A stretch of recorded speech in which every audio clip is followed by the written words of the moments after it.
তাকে 5 বছরের কারাদণ্ড দিয়েছেন, যদিও তাকে সকল কাউন্টেই দোষী সাব্যস্ত করা হয়েছে। আমরা আজকে প্রসিকিউশনের পক্ষ থেকে আমাদের অনুভূতি হচ্ছে অবিমিশ্র।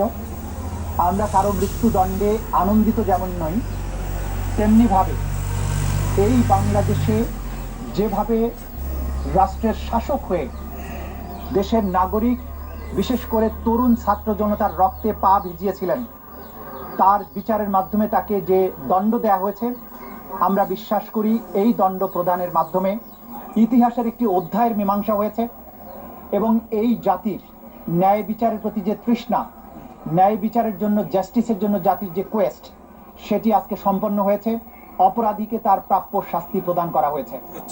আমরা আশা করব সরকার এবং রাষ্ট্র আদালতের এই রায়কে যথাযথ আইনি প্রক্রিয়া এবং অন্যান্য যত প্রক্রিয়া আছে কূটনৈতিকভাবে, সেই প্রক্রিয়া অবলম্বন করে যারা আসামি পলাতক আছেন, দেশের বাইরে আছেন, তাদেরকে বাংলাদেশের মাটিতে নিয়ে এসে আইনের মাধ্যমে তাদের এই শাস্তি কার্যকর করবেন।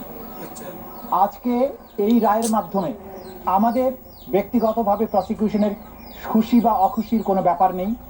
আমরা শুধু এটা বলবো যে শহীদ আসহাবুল ইয়ামিন, শহীদ আবু সাইদ, মুগ্ধ, শহীদ আনাস, শহীদ সজল, শহীদ তানজিল ইসলাম সুজয়, যাদেরকে পুড়িয়ে দেওয়া ছিল, এখন পর্যন্ত তার পারিবারিক কবরস্থানে তার ফেরার সুযোগ হয়নি, আদালত থেকে আদেশ হয়েছে। শহীদ রিয়াগো, শহীদ নাইমা সুলতানা, শহীদ আহাদ সহ বাংলাদেশের যে 1400 তরতাজা তরুণ প্রাণ এই স্বৈর শাসনের অবসানের জন্য জীবন দিয়েছেন, তাদের পরিবারে যদি সামান্য একটু স্বস্তি আসে, সেটি আজকের এই প্রসিকিউশনের প্রাপ্তি। জাতির পক্ষে আমরা একটা বিচারিক প্রক্রিয়াকে সম্পন্ন করার মাধ্যমে এই জাতিকে বিচারহীনতার কলঙ্ক থেকে মুক্ত করার যে ক্ষুদ্র আমাদের প্রয়াস, সেটা যদি সফল হয়, সেখানে আমাদের সাফল্য।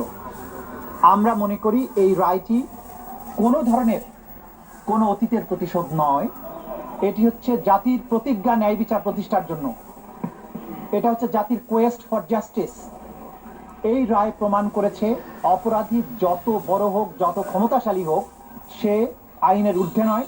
এবং বাংলাদেশ এমন একটি রাষ্ট্র যেখানে যত বড় অপরাধী হোক, তার অপরাধের জন্য তাকে জবাবদিহিতার মুখোমুখি হতে হবে এবং তার প্রাপ্য শাস্তি পেতে হবে।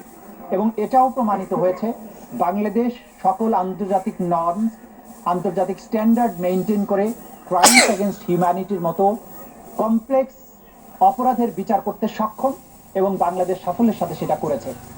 আমরা এটাও একই সাথে বলতে চাই যে কোয়ালিটি অফ এভিডেন্স এখানে দেখানো হয়েছে, যে ধরনের সাক্ষ্য প্রমাণ এই আদালতে উপস্থাপিত হয়েছে, বিশ্বের যে কোনো আদালতের স্ট্যান্ডার্ডে এই সাক্ষ্য প্রমাণগুলো উতরে যাবে এবং পৃথিবীর যে কোনো আদালতে এই সাক্ষ্য প্রমাণ উপস্থাপন করা হলে আজকে যেসব আসামিকে শাস্তি প্রদান করা হয়েছে, তারা প্রত্যেকেই একই শাস্তি প্রাপ্ত হবেন।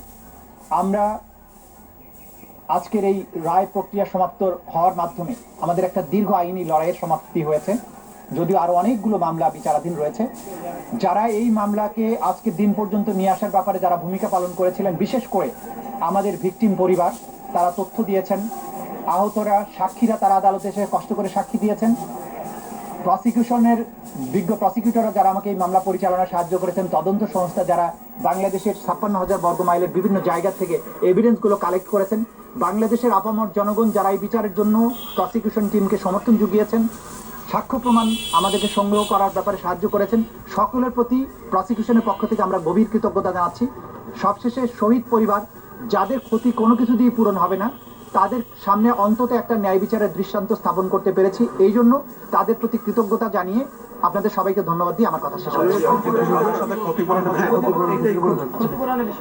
আদালত যেটা বলেছেন যে অপরাধী বা সাজাপ্রাপ্ত আসামি শেখ হাসিনা এবং আসাদুজ্জামান খান কামালের যত সম্পদ বাংলাদেশে আছে, সকল সম্পদকে বাজেয়াপ্ত করে রাষ্ট্রের অনুকূলে ন্যস্ত করা হবে এবং সেখান থেকে রাষ্ট্র সকল শহীদ পরিবারকে যথোপযুক্ত ক্ষতিপূরণ প্রদান করবেন, সকল আহত পরিবারকে যথোপযুক্ত ক্ষতিপূরণ প্রদান করবেন।